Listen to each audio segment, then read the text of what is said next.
Good morning. Welcome to episode 60 of the Driller Newscast, a weekly update on the news that is impacting the drilling, geothermal, water, and industrial drilling industry.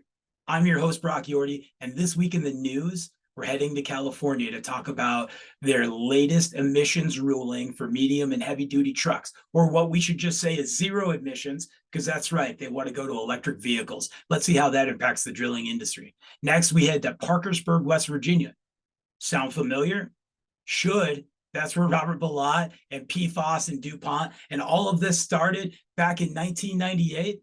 Well, the EPA just had a Clean Water Act violation right there. And you guessed it, it was on PFAS. For our featured story, we're heading to Albany, New York, where 2 weeks ago, I was at the NY-GEO conference with 600 other attendees, where we talked all things technology, drilling, workforce development, and how we as drillers should be involved and how we should be collaborating with engineers and regulators and owners and workforce development groups, because we got a lot of work to do to get back to a better planet.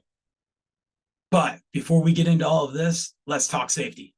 For this week in safety industry, we missed it. It was last week, May 1st through 5th. And my friends at OSHA gave me a shout out and said, "Hey, Brock, how did you miss our National Safety and Emphasis program on preventing falls, which is the leading cause of fatal workplace injuries and the violation the agency cites most frequently in construction industry inspections? The Emphasis program will focus on reducing fall-related injuries and fatalities for people working at heights in all industries." This was last week, but our industry, sometimes we're a little slow to pick up, so we're going to do it this week. The targeted enforcement program is based on historical Bureau of Labor Statistic data and the OSHA's enforcement history. This is a scary fact, everybody. 5,190 fatalities last year, with 680 associated with falls from elevations. That's about 13% of all deaths. The National Emphasis Program aligns all OSHA fall protection resources to combat one of the most preventable and significant causes of workplace fatalities. This comes from Assistant Secretary for Occupational Safety and Health, Doug Parker. Last week was the National Safety Stand Down to prevent falls in construction. So we missed it, but that doesn't mean we can't start our Monday morning and this week and have that discussion. So how should we conduct this safety stand down? Grab a bunch of bottles of water, huddle up everybody on site, and take a moment and have that toolbox talk. Let's talk about our activities that we conduct that are at heights that are unsafe. I want you to talk about inspecting your equipment, inspecting your safety gears, your fall arrest systems, your harnesses. Talk about your rescue plan. If somebody was to fall and they're there in that lanyard, for how long before the emergency response team can be there? And maybe, depending on the height, they may have to call in a fall rescue team from a neighboring city, and it could be much longer. We need to have a plan in place. So let's take the stand down and have that talk. I want you to consider your personal fall arrest systems. I always chuckle when I see this because it says PFAS, and that's a tough term for us to use around the water industry and the drilling industry, right? We don't like it much, but here it keeps us safe. I want you to think about 3 and 6 foot lanyards and the amount of distance you will fall, and then consider updating to SRL, self-retracting lifelines that are designed to quickly engage to prevent that quick stop, that shock. SRLs can only allow you to fall 11 inches. That is a big deal. We can use these on harnesses, or we can hook these to the top of a mast or a tall point. It's not uncommon to have 100 or 150-foot SRLs. It's all about being able to have that anchor point and being able to climb, ascend, descend safely. I need you to consider your fall protection program. OSHA requires fall protection at 6 feet in the construction industry. That's right. I know we love to say we fall into general industry, or, they just don't know what a well rig is, but we're doing a lot on the side of rigs. We're doing a lot with rod boxes, and we need to have the right railing, and we need to be smart, especially if we're going to work in large construction projects for cathodic, ground source geothermal, all the rest of the industrial drilling that doesn't happen in a backyard. It's only 23 million private water wells in the US. There's plenty of other drilling to be done. I want you to consider having a 100% tie-off program. Make sure your anchor points can hold 5,000 pounds. What does the harness look like? Is it the same one dad and grandpa use? That's unacceptable. Who's inspecting it? Is it a competent person? And then choose the right fall arrest system. Lanyards are okay. SRLs are better. Working together with OSHA, employers of all industries can make lasting changes to improve worker safety and save lives. The program establishes guidance for locating and inspecting fall hazards and allows OSHA compliant safety and health officers to open inspections whenever they observe someone working at heights.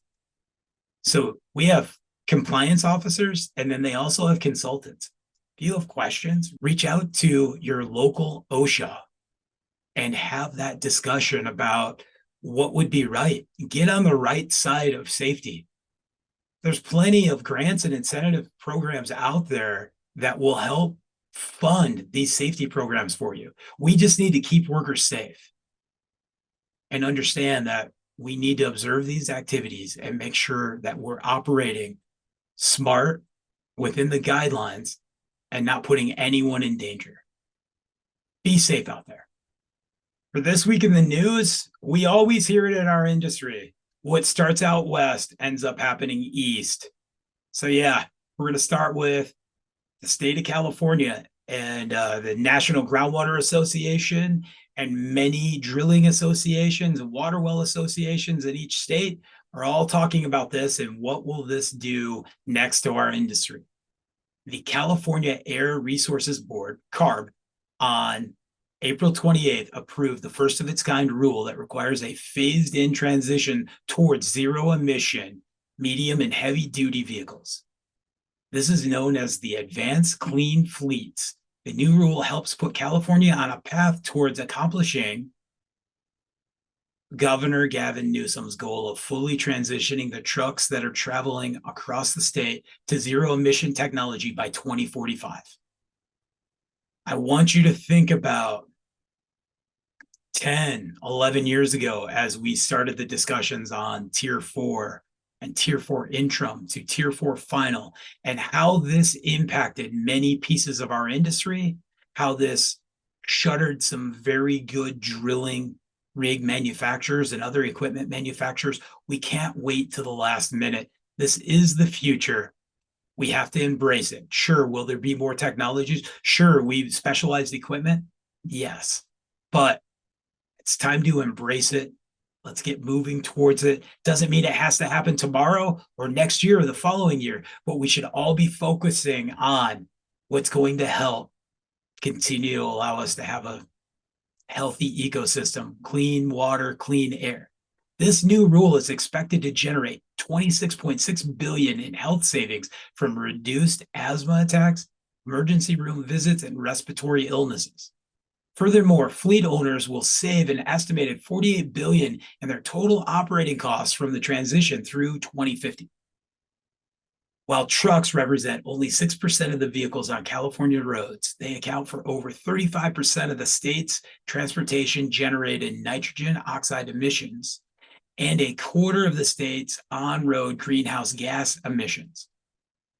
California communities that sit near trucking corridors and warehouse locations with heavy truck traffic have some of the worst air in the nation. I know what you're thinking. We're in rural areas when we're drilling water wells and doing this stuff. No, drilling is involved in every aspect of our civilization, from road building to geotechnical investigation to environmental to cathodic to geothermal caissons. There are plenty of places that we are right in urban environments that we have to be better environmentally responsible.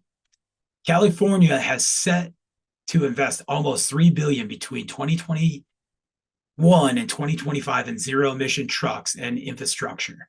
So we're already 2 years into this investment. This investment is part of a $9 billion multi-year, multi-agency zero emission vehicle package to equipped decarbonizing transportation sectors. And this was all agreed upon by governor and the legislature in 2021. So this isn't even sneaking up on us. This is just the big announcement. We have the technology available to start working towards a zero emission future now, said CARB Chair Leanne Randolph. The Advanced Clean Fleet Rule is a reasonable and innovative approach to clean up the vehicles on our roads and ensure that Californians have the clean air that they want and deserve. At the same time, this rule provides manufacturers, truck owners, and fueling providers the assurance that there will be a market and a demand for zero emission vehicles while providing a flexible path to making the transitions towards clean air. Here's the deal, industry. We either get in and start having the conversation now and have the difficult conversation of what we think of electric vehicles and charging and the demand on horsepower and everything that needs to happen. This is big. Last week, while having big discussions about electric rigs and how that's going to work in urban environments, because it's a hot button topic that we talk about all the time, we have to feed our expectations. And that is what's going to drive this. And yes, there are plenty of pieces in here that say that, there is time to allow fleet owners to have exemptions based on available technology to make sure fleet owners continue to replace their older polluting trucks with ones that have the cleanest engines in the nation. I know we're specialty equipment. Do we want to bury our heads in the sand, or do we want to give them our expectations and see how we can be out in front of this? The statistics show there are already about 150 existing medium and heavy duty zero emission trucks that are commercially available in the US today. That doesn't make a lot of sense to us because there's plenty of trucks out there doing a lot of work. But this is what the roadmap looks like. The Advanced Clean Fleet Rule includes an end to combustion truck sales by 2036. This is a first in the world requirement that factors in public commitments to transition to zero emission technology by truck manufacturers, potential cost savings for fleets, and accelerated benefits for California communities. The rule also provides fleet owners flexibility and provides regulatory certainty to the heavy-duty truck market. Let's start the discussion. Let's be in the middle of it. Let's make sure our voices are heard, because we're going to blink and we're going to see that the cement trucks and the garbage trucks and the dump trucks figured out compliance. And then suddenly, is there an availability to be building that same truck platform that we're putting on some of our favorite rigs? Electric rigs are coming. We have to be the R&D that helps feed the right pipeline into the industry. Go out and do it, industry. Next to the news, we head back to Parkersburg, West Virginia. Not quite the birthplace of PFAS, but where the origin and the fight started.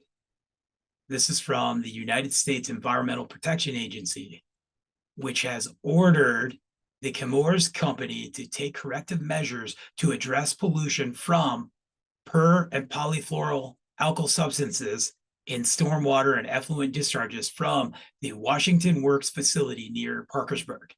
This literally is the beginning of the 1998 fight by Robert Bilott that we have now seen explode across the country. The order on consent also directs Chemours to characterize the extent of PFAS contamination from the discharge. This is the first EPA Clean Water Act enforcement action ever taken to hold polluters accountable for discharging PFAS into the environment. This is into the Ohio River.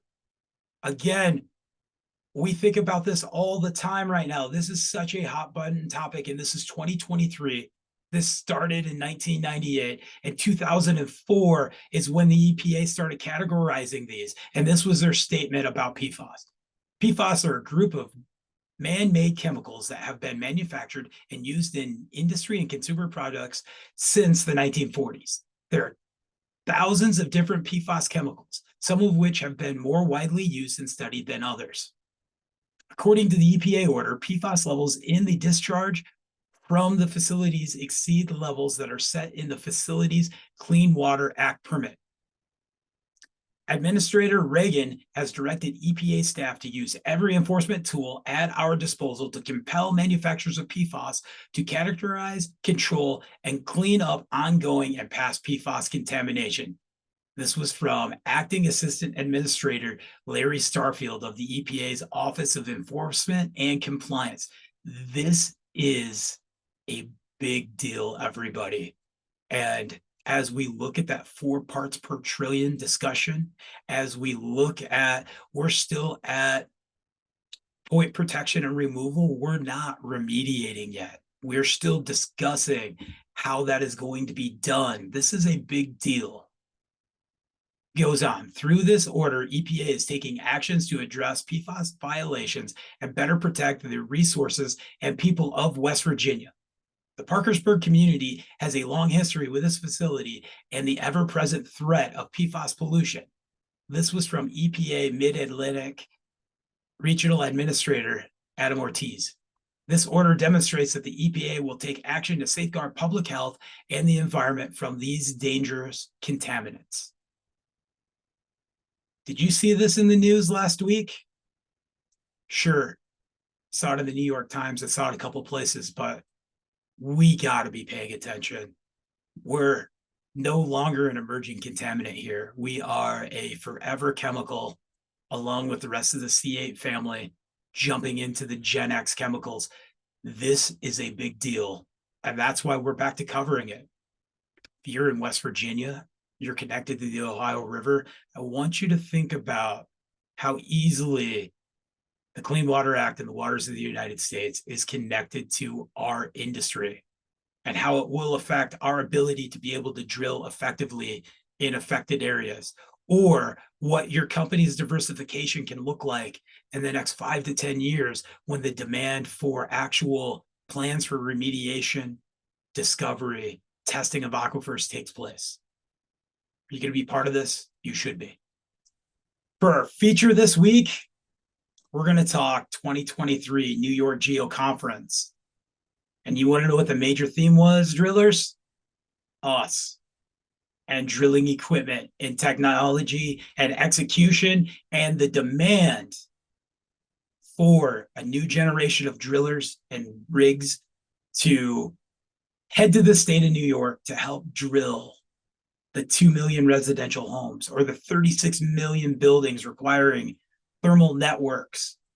And this was an awesome conference, and you need to be there next year. And I said this last year after I finished going to this conference.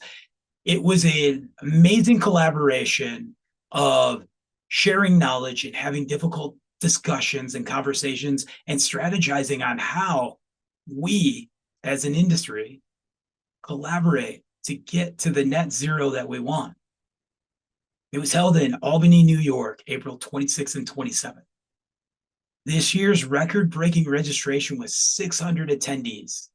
And man, it was a lot of fun catching up with industry gurus like Christy and Jay Egg. That's right, Jay. I said Christy's name first. She's a lot of fun, dropping as much knowledge as you. No, you two are wonderful. And Jack Diana and the legend from Oklahoma, Garen Eubanks, and great friends from Midwest Geothermal and Allied Geothermal, and discussions about university projects and urban drilling projects and things happening on Long Island, and a huge talk about workforce development, the future of drilling. How do we continue to ramp up?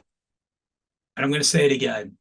We got IGSPA in December, and we got NY-GEO in April, and we should be at both of them. You know, thinking about how we start our first half of the year and how we end our year, talking geothermal is just as important as all the water well drilling we're doing.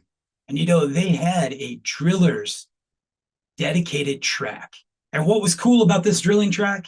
is it was conversations with owners and engineers and regulators and other drillers about how we can all work together and do better. Instead of being in the middle of that project and having that discussion about, well, I think we encountered some gas and we don't know if we should run mud or if we should run air or how we should go about this. But let's have a debate about who's got the best method or who's just really trying to get on the job site and have a discussion and have it turn into a change order. We had the discussions there.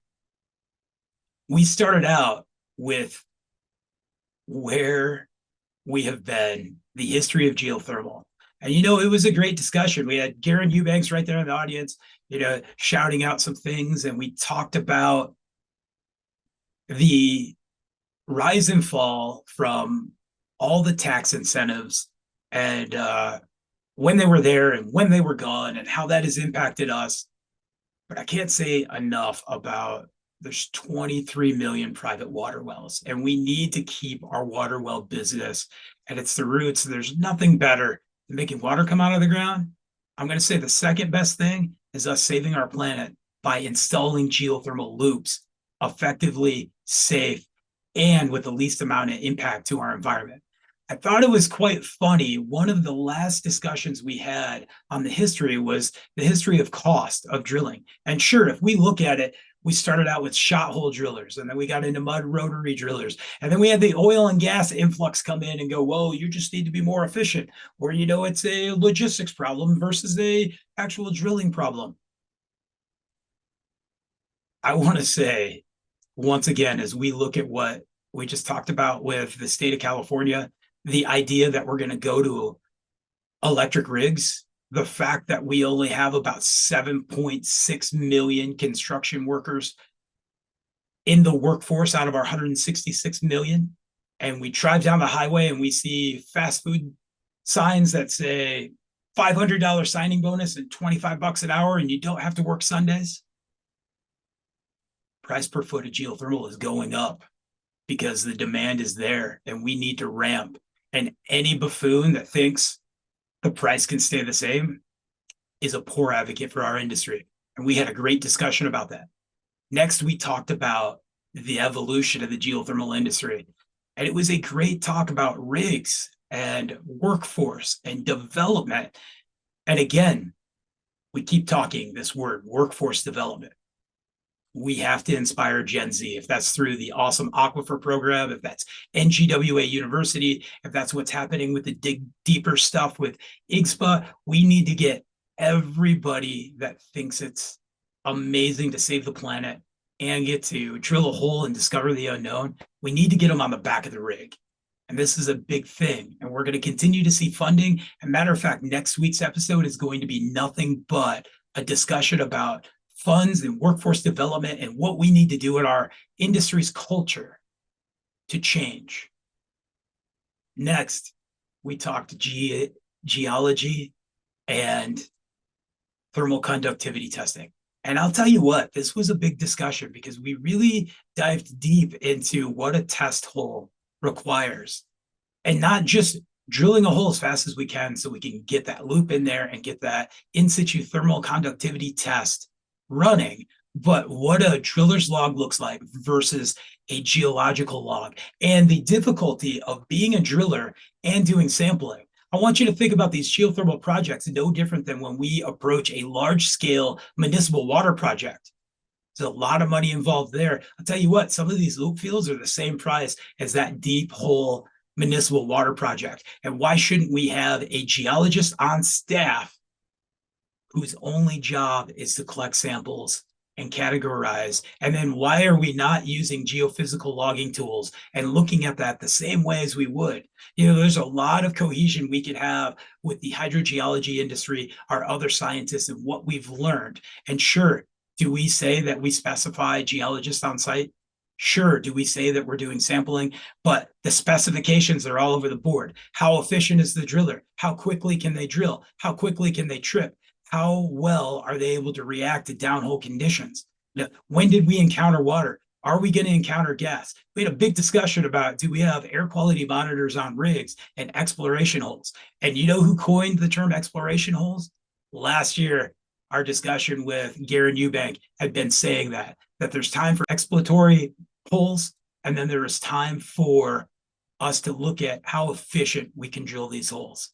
But it's got to be methodical. If we're going to be a better industry with the least amount of impact, looking at how much discharge water we're producing with big air, or what size solids, or when we may encounter in that top 100 feet some hydrocarbons or something that could really impact this project. These are all the things we got to think about. And they should be logged, and they should be effectively discussed. Is this the same way we're going to treat a residential or a 25 or 30 hole project? Probably not. No different than how we approach a residential water well, an irrigation well, to a cathodic hole, to production geothermal. And I'll tell you what, the cathodic industry has gotten really good of the engineer and the on-site individuals working with the drilling company going, oh, you hit rock, or oh, this clay is much more dense than we expected, and they will change their specifications to those deep well anno beds because they want the best possible influence that they can have. You know, we went on to talk about drilling beyond 500 feet, the difficulties, the reasoning for the permitting, and this is in the state of New York. Beyond 500 feet, you have to get a special mining permit, and there's other regulatory expectations, as there should be. The deeper we get, the more things we can encounter. But we can advocate as the drilling professionals, the groundwater professionals, the geothermal professionals. These are all the things we really need to think about. And man, there were other great discussions on non-traditional drilling methods, angle drilling. And I'll tell you what, just like we started with the CARB discussion from California, there's a big push for electric rigs. There's a big push for innovation. And there was plenty of great rig manufacturers there. East West Drilling had Derek's. We've had Derek on. You know, Camp was there. We've had Camp on. GTD and Venture Drilling was there, all talking different aspects of the industry. This is what we have to get through our head right now. And this is going to sound very taboo as Brock, the journalist, versus Brock that works in other portions of the industry. We need every capable tool, method, driller, competency out there to be successful. We talked about 10,000 rigs in the state of New York to be able to do what we need to do. This is a moment of us mobilizing and looking at our state's resources and how we're going to use ground source geothermal to make the planet better. Do we need solar? Yeah. Do we need wind? Sure. Ground source geothermal is the only thing that's still allowing us the real estate to continue to have green spaces, urban farms, other spaces, being able to farm it. It breaks my heart as I drive down the highway in Michigan right now and I see solar farms going up. I love the incentive. I love the thought. I despise the idea that we're losing precious farmland in great groundwater states to a solar farm. And those holes, you know, they're running caissons in there. It's going to be really hard to reclaim that if we wanted that for farmland again. Get to the New York Geothermal Conference. We're going to have some great discussions as the weeks to come with the professionals as they get back to day-to-day life and have that. And I want you to look at what New York and New York Geo and NYSERDA and the workforce development groups and HEAT, all of the amazing things that are happening in New York is blazing the way for the rest of the country. And thank you. Thank you for hosting a heck of an event. It was something that we should all be involved in. It's something that we will see more of at the National Groundwater Show with IGSPA. But right now we need to be thinking, why not am I not diversifying into ground source geothermal? That's episode 60. There's a lot going on. We need to be protecting our employees for fall protection. We need to be thinking about our emission rules right now. And as we continue to have those discussions on why can't I have an electric rig, we need to say to all of our officials and that driver that we are complying with all of the emission rules right now that were set in front of us, and the price of drill rigs and the price per foot and the idea and the logistics of just pulling right out of that doesn't get us the ability to ramp and mobilize and drill as many ground source geothermal holes as possible, or continue to provide water, natural resources, protect the environment. So that's what we need to be saying there. Keep paying attention to PFAS. It's something that we all need to be very cognitive of.